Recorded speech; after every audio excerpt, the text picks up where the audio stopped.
للصفحة الواحدة، يعني يستمع لهذه الصفحة مرة ومرتين وثلاث وأربع وخمس مرات، لما؟ لكي يعرف كل آية ما هو صوتها، وكل آية ما هو موضوعها، حتى يرسخ ذلك في ذهنه، فإذا أراد أن يحفظ كان ذلك أسهل عليه. كذلك مثلا نقول الرحمن علم القرآن، فيصبح هذه الكلمة صوتها هكذا الرحمن، ثم هذه الآية صوتها هكذا علم القرآن، فيحفظ الصوت أولا ثم يبدأ بحفظ الآيات بترتيبها وموضوعها إن شاء الله. Ya, untuk menghafal Al-Quran ada berbagai macam cara, yang beberapa diantaranya insya Allah akan kita jelaskan nanti ya. Tapi sebelumnya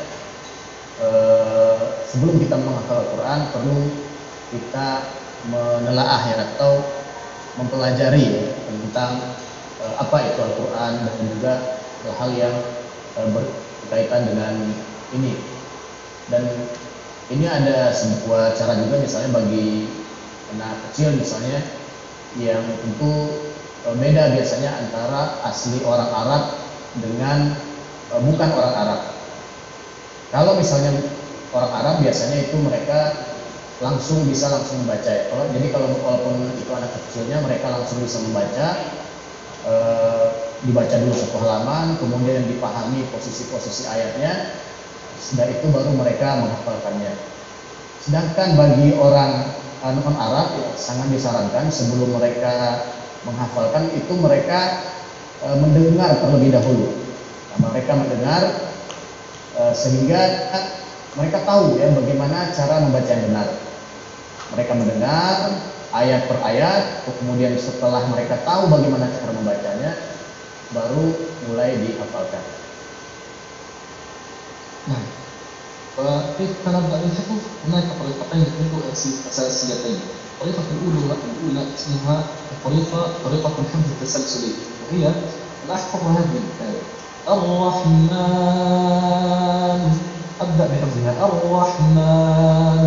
الرحمن، حفظتها، أنتقل إلى التي بعدها علم القرآن، أكررها حتى أحفظها، لا أكررها مرة ومرتين وثلاث، ليس رقما معينا، إنما الرقم الذي أكرره هو الرقم نحفظ به هذه الآية.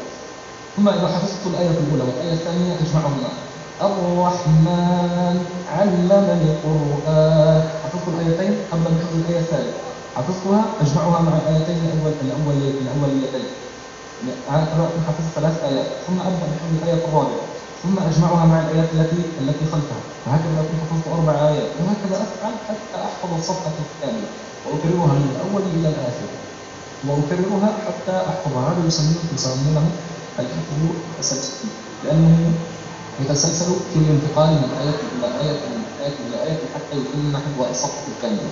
فإذا حفظها انتقل إلى الصفحة التي بعدها وفعل نفس فعله الأول، ثم جمع هذه الصفحة بهذه الصفحة، وبهكذا أيضا يسلسل ليس الآيات فقط، يسلسل الصفحات حتى يتم حفظ القرآن الكريم كاملا إن شاء الله عز وجل. هذه الطريقة. Ya, dalam menghafal Al-Quran secara garis besar ada 2 cara. Yang pertama yaitu menghafal ayat per ayat. Tadi saya mempraktekkan surat Ar-Rahman ya, ayat Ar-Rahman.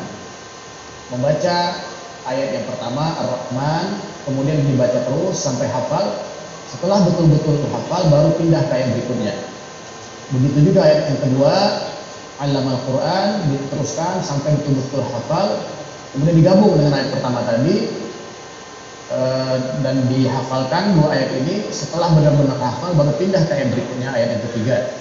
Begitu seterusnya, ayat yang keempat, ayat yang kelima, sampai kemudian 1 halaman dilakukan hal yang sama, baru kemudian pindah ke halaman berikutnya juga dilakukan hal yang sama. Nah, ini disebut dengan teknik atau cara menghafal ayat per ayat, karena kita tidak akan pindah ke ayat berikutnya sampai kita hafal ayat yang sebelumnya. Nah, الطريقة الثانية تسمى بطريقة الحفظ الجمعي، الحفظ الجمعي. لما سمونها الحفظ الجمعي؟ لأننا نجمع الآيات في آخر هذه الطريقة. يعني نبدأ بقول الله عز وجل الرحمن، نكررها حتى نحفظها من الطريقة الأولى، ولكن في هذه الطريقة الفرق ستكون علم القرآن هو حتى نحفظها، لا نجمع الآيتين، نحفظ الآية الثالثة خلق الإنسان، نكررها حتى نحفظ ولا نصيبها بالآيات التي سبقت. نبدأ بحفظ الآية الرابعة علمه البيان، وهكذا. فإذا حفظنا كل الآيات نبدأ بعدها بجمع هذه الآيات، ولكن هذه الطريقة يعني بها شيئا من الصعوبة، لأن ينبغي على الذي يقوم بها أن يكون قد حفظ هذه الآيات يعني سابقا ليحفظ التسلسل. أن التسلسل أيضا يحتاج منا حفظا، وليس فقط حفظ الآيات والكلمات، أيضا التسلسل يحتاج منا حفظا. لذلك الطريقة الأولى هي أنجح إن شاء الله تعالى، لأنها تحفظ الطالب ليس فقط الآيات والكلمات، بل تحفظ أيضا تسلسل الآيات. لذلك الطريقة الأولى إن شاء الله أفضل، ولكن الطريقة الثانية أنجح، هي يعني جيدة في مراجعة القرآن، في تثبيت القرآن. مباشرة أبدأ بقراءة الآيات، آخر الأمر أتذكر كل آية أين هي مكانها وأقرأها يعني مرة واحدة، أجمعها جمعة واحدة. نعم، هذه هي الطريقة الثانية. Ya, adapun cara yang kedua, ini kita menghafalnya bukan digabung ayat per ayat, tapi satu ayat gitu ya. Misalnya tadi contohnya pertama kita menghafal Ar-Rahman ya, ayat pertama. Begitu hafal Ar-Rahman ayat kedua, ayat pertama kita pindah ke ayat kedua. Tapi ketika kita menghafal ayat kedua ini, kita tidak menggabungkannya dengan ayat pertama, cukup kita fokus kepada ayat yang kedua. Begitu juga ketika kita pindah ke ayat berikutnya, yaitu ayat yang ketiga, hanya fokus ke ayat yang ketiga. Begitu seterusnya ayat yang keempat. Jadi tidak langsung kita gabungkan dengan ayat-ayat sebelumnya. Cara seperti ini sedikit agak lebih sulit ya dibanding cara yang pertama. Sehingga kalau dari sisi kemudahan dan kemudian dari sisi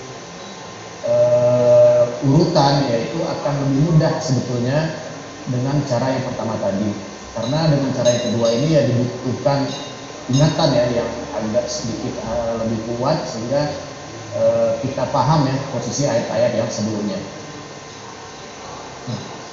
وأكثر الطلاب يقول يا شيخ أنا حفظت القرآن ولكن كيف أراجع القرآن؟ كيف أثبت ما حفظت؟ فهنا عليك أن تعلم أيها الطالب أنه عليك من أول الأمر عندما تبدأ بحفظ القرآن الكريم أن تقوم بطريقة سهلة سلسة إن شاء الله تعالى، وبها تكون تحفظ وتراجع بنفس الوقت. وإن كنت تحفظ في يومك صفحتين راجع صفحة، إن كنت تحفظ في يومك صفحة واحدة راجع نصف صفحة. كيف أحفظ بطريقة؟ كيف أراجع بطريقتي.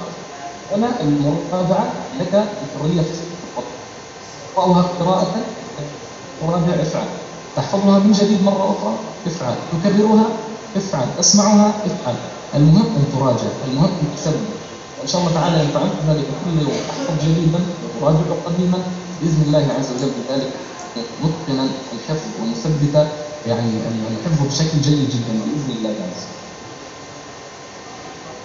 Murid-murid saya juga bertanya-tanya ya, kadang-kadang mereka juga bertanya, kalau kami sudah menghafal Al-Quran, ya bagaimana cara kami mengulangnya atau bagaimana cara kami memurojaahnya. Pada prinsipnya setiap kita menghafal itu kita juga harus melakukan murojaah. Jadi kalau misalnya kita menghafal 2 halaman, maka harus murojaah 1 halaman. Kalau kita menghafal 1 halaman harus murojaah setengah halaman. Jadi jangan dipisahkan antara menghafal dengan murojaah, selalu bersambung. Menghafal, murojaah. Jadi selalu mengikuti dengan cara seperti ini, maka insya Allah akan lebih mudah ya bagi kita untuk menghafal Al-Quran. نعم، طالب القرآن يبقى هكذا في دورة والمراجعة من الحفظ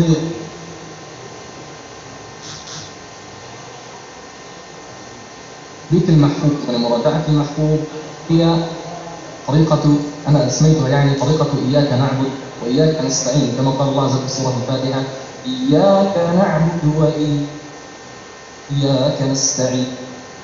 لما؟ وماذا أعني بذلك؟ يعني أنك تذهب إلى شيخ يعني تعرض عليه ما حفظت، تذهب إلى صديقك تراجعون سويا، تعرض على شيخك في الاختبارات يختبرك في الجزء والجزئين. هذه في هذا الوضع هذه العبادة، هذا الفعل، هذا الظاهر منك. أما في داخلك عليك أن تستعين بالله عز وجل، عليك أن تكون دائما في حالة عجز أمام الله سبحانه وتعالى، في حالة ضعف، تعترف لله عز وجل أن لا حيلة لك ولا قوة وقدرة لحفظ كلامه سبحانه وتعالى. هذا كلام عظيم، هذا كلام جليل، هذا كلام قاله الله سبحانه وتعالى وأرسله مع جبريل السلام لرسول الله صلى الله عليه وسلم، هو بلغنا إياه. هذا كلام سبحانه وتعالى، ولا يمكن أن نحفظ كلام الله وأن نفهم وأن نتدبر كلام الله وأن ندرس كلام الله إلا إن أعاننا الله سبحانه. فعلينا أولا وآخرا أن نستعين بالله. اللهم لا ولا قوة إلا بك سبحانك وتعالى. وفقنا إننا ونحن بإذن الله عز وجل نحفظ ونتقوى ونتعلم ونتدبر، وذلك هو دين المؤمن: إياك نعبد وإياك نستعين. Kemudian ya begitulah dari seorang penghafal Quran itu selalu seperti itu. Jadi kalau dia tidak, dia rojaah, jadi selalu seperti itu kondisinya. Pasti dalam kondisi murojaah. Nah, begitulah seharusnya yang dilakukan oleh para penghafal Al-Quran. Kemudian juga lainnya yang juga bisa dilakukan untuk memantapkan atau memurojaahkan Al-Quran. Saya menyebutnya dengan cara iyyaka na'budu wa nasta'in gitu ya, sesuai yang selalu kita ulang-ulang di dalam surat Al-Fatihah. Hanya kepadamu ya Allah kami beribadah, dan hanya kepadamu ya Allah kami meminta pertolongan.